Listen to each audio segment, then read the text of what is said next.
Hello everyone. Welcome to the second part of metals and non-metals. Today we shall learn how do and why do metals and non-metals react. Noble gases which have completely filled valence shell show little or no chemical reactivity. Therefore, reactivity, that is the cause of chemical combination of element, can be explained on the basis of their tendency to attain completely filled valence shell.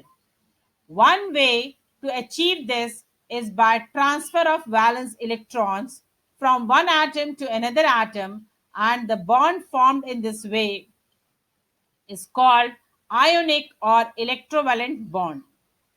When we talk about metals, metal atoms generally have 1, 2, or 3 electrons in their valence shell and can lose this valence electron to acquire stable nearest noble gas configuration, that is octet or duplet.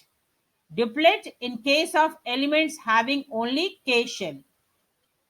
So metals lose electrons and become positive ion, that is cation. So they are called electropositive elements. You can see the example: sodium, atomic number 11, configuration 281, loses the valence shell electron, that is 1, and turns into Na plus cation with electronic configuration 28, which is the configuration of nearest noble gas called neon. Similarly, magnesium with atomic number 12, electronic configuration 282, loses valence electron 2 and turns into Mg2 plus cation with configuration 28, which is the configuration of stable nearest noble gas neon. On the other hand, nonmetals generally have 5, 6, or 7 electrons in their valence shell and can gain 3, 2, or 1 electron to acquire stable nearest noble gas configuration. So, nonmetal gain electron and turns into negative or anion, so they are called electronegative elements. You can see the example: chlorine, atomic number 17, electronic configuration 287, has 7 electron in its outermost shell. So by taking one electron, it will occupy octet. So it gains one electron and turns into chloride ions with electronic configuration 288, which is a configuration of nearest noble gas called argon. Similarly, oxygen with atomic number 8, configuration 2 6, by occupying 2 electrons, that is by gaining 2 electron, it will attain octet. So it takes up 2 electrons and turns into oxide ion with configuration 28, which is the configuration of nearest noble gas. So students, we come to know the answer: why do elements react? Why do metals and non-metals react? They react to attain completely filled valence shell. So the answer is, they are metals and non-metals are reacting in order to complete their valence shell. How do metals and non-metals do that?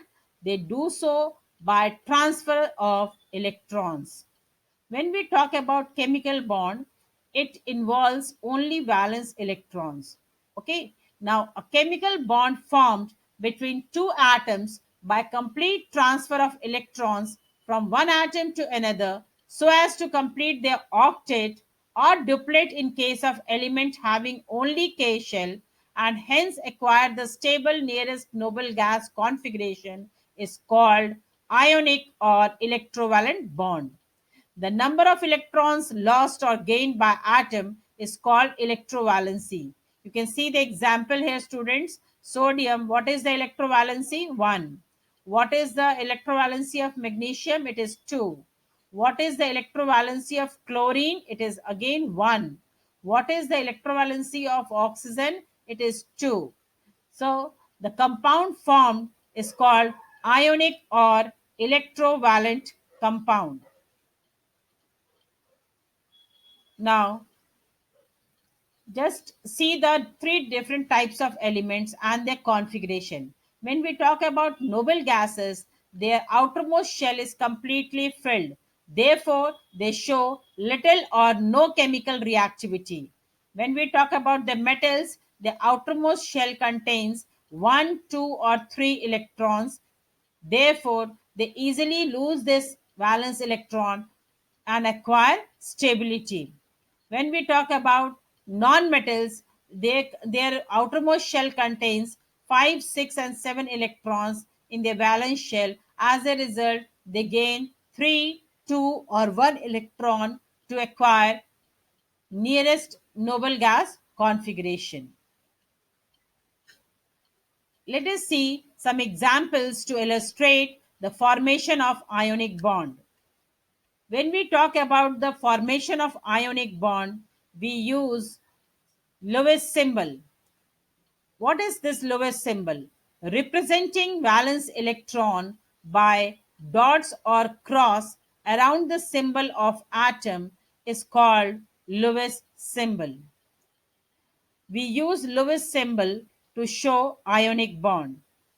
In case of formation of NaCl, the atom involved is sodium and chlorine. So we will write the symbol of sodium and chlorine and show the valence electron either with the help of dots or with the help of cross. Now you can see sodium with 1 valence electron, chlorine with 7 valence electron. So these 7 electrons will arranged in such a way that the electron which is involved in the bond formation will be kept in front of the other atom. Rest electrons are arranged in such a way that they are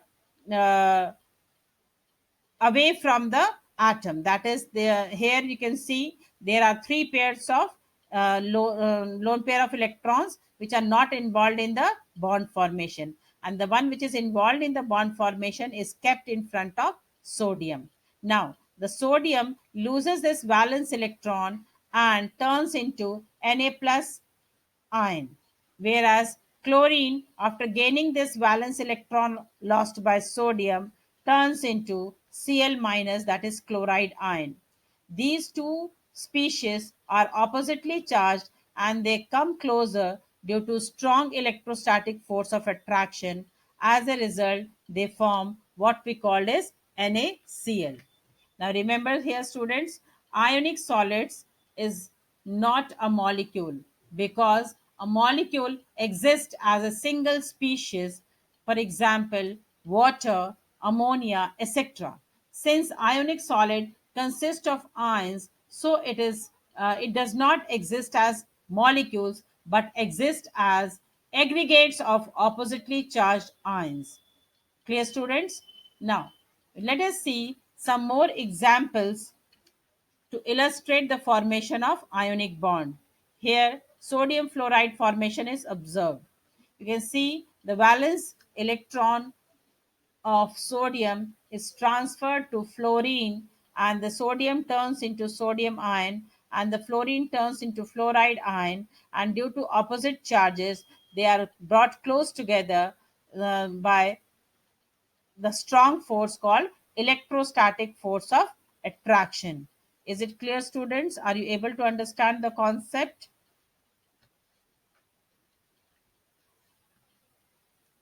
One more animated slide of formation of NaCl. You can see the sodium, by losing its valence electron, turns into Na plus, and chlorine, by taking 1 electron lost by sodium, turns into chloride minus, that is Cl minus ions, and these two come closer due to strong electrostatic force of attraction to form what we call as NaCl. Clear? One more example of the formation of magnesium oxide. 2 electrons of magnesium is lost that is the valence electron, and the oxygen gain this 2 electron and turns into O2 minus. These two come closer due to strong electrostatic force of attraction. Magnesium losing its 2 electron turns into Mg2 plus. By gaining oxygen turns into 2 minus, and the both oppositely charged particles come closer due to electrostatic force of attraction to form what we call as ionic bond. Is it clear, students?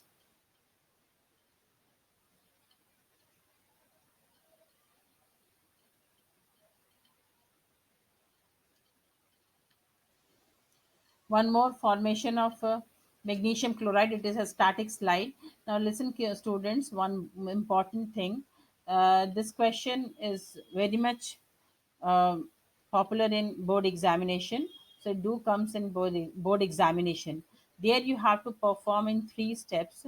In the first step, you will write the electronic configuration of magnesium and chlorine. That is, whatever the molecule is involved in the bond formation, you will write the configuration of both the elements present in the ionic compound, and thereafter you will show the transfer of electron, and in the third step you will show what is formed after the transfer of electron.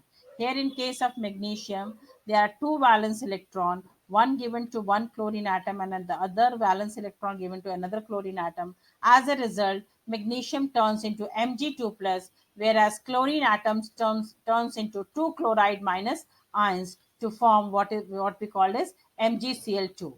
So is it clear? In the first step, you will write the electronic configuration of the elements involved, and in the second step you will show the transfer of electron, and in the third step you will show what is formed after the transfer of electron. Is it clear? Now, properties of ionic compounds. When we talk about the properties of ionic compounds, uh, actually it is a compound formed by the transfer of electrons from a metal to a non-metal. So when we talk about the physical state, ionic compounds are crystalline solids. They are relatively hard because of strong electrostatic force of attraction between the oppositely charged ions. They are brittle and break into pieces on applying pressure. For example, NaCl, white crystalline solid. Potassium iodide, again it is a white crystal. Barium chloride, it is again a white crystalline substance. Okay. Now when we talk about the solubility, they are soluble in water. That means one important point, like dissolves like. That means polar substance dissolves in polar solvent. Similarly, non-polar substance dissolves in non-polar solvent. So ionic solids are polar solvents, so they are very much soluble in water, which is a polar solvent. But it is insoluble in organic solvents, which are non-polar, like benzene, alcohol, ether, chloroform, petrol, kerosene, etc. Now, solubility of ionic solids is due to its polar nature. Water surrounds the ions, that is the oppositely charged ion, and hydrate them. So this process releases a large amount of energy, and hence the substance becomes soluble. Now one more important point, when we talk about water, water is universal solvent, so it dissolves most of the substance in it, irrespective of its nature, whether it is polar as or non-polar. Now next one is, uh, ionic solids have high melting point and boiling point. They require very large amount of energy to break strong interionic attraction, and hence they do not melt on simple heating. Clear? When we talk about the electrical conductivity, conduction through solution involves the movement of charged particle. So when we talk about the ionic solids, in its solid state do not conduct, because movement of ion is not possible due to its rigid structure. But in solution, ionic solids contain ions which move to the oppositely charged electrode when electricity is passed through it. Similarly, in molten state, electrostatic force between oppositely charged ions are overcome due to heat. Thus ions move freely and conduct electricity. Clear? Color in the flame. Most of the ionic salts, when brought into the flame, impart characteristic color to the flame. This is due to when metal atoms or ions are heated in a flame, they get ionized and absorb heat energy and hence get excited by promoting the valence electron to the higher energy level. When these excited electrons come back to the ground state, they release energy in the form of light, which gives a unique spectrum when passed through spectroscope. Listen, students, if light falls under visible spectrum, then only we are able to see the characteristic color. This property of metal ion is used as flame test.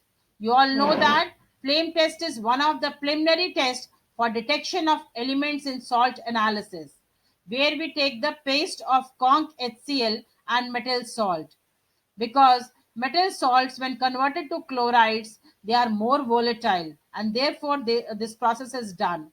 Then by using platinum wire, which is an unreactive metal, we subject the metallic salts to the non-luminous flame to get the characteristic color. You can see the various color imparted by various salts. For example, NaCl, the sodium ion, will impart golden yellow color. The potassium iodide, the presence of potassium cation, will impart violet or lilac color. In case of barium chloride, the presence of barium salts, that is barium cation, will impart apple green. Similarly, lithium will impart bright white color, strontium red color, copper blue green color, magnesium you know that dazzling white color, aluminium brilliant white, and so on. Ionic reactions in case of uh, ionic solids, they are very quick and fast. You must have observed as soon as you mix the two aqueous solution of lead nitrate and potassium iodide, you instantly observe the formation of yellow ppt of lead iodide. So reaction between the ions are very fast and quick, that is instant. Thanks for watching. Stay tuned for the next class. Go through this clipping.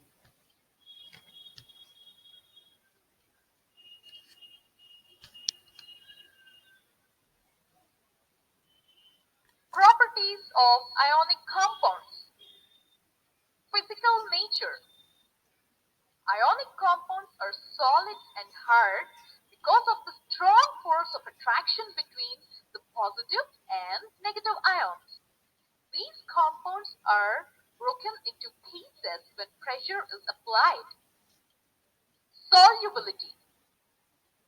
Ionic compounds like sodium chloride and potassium iodide are soluble in water and insoluble in solvents such as kerosene and petrol.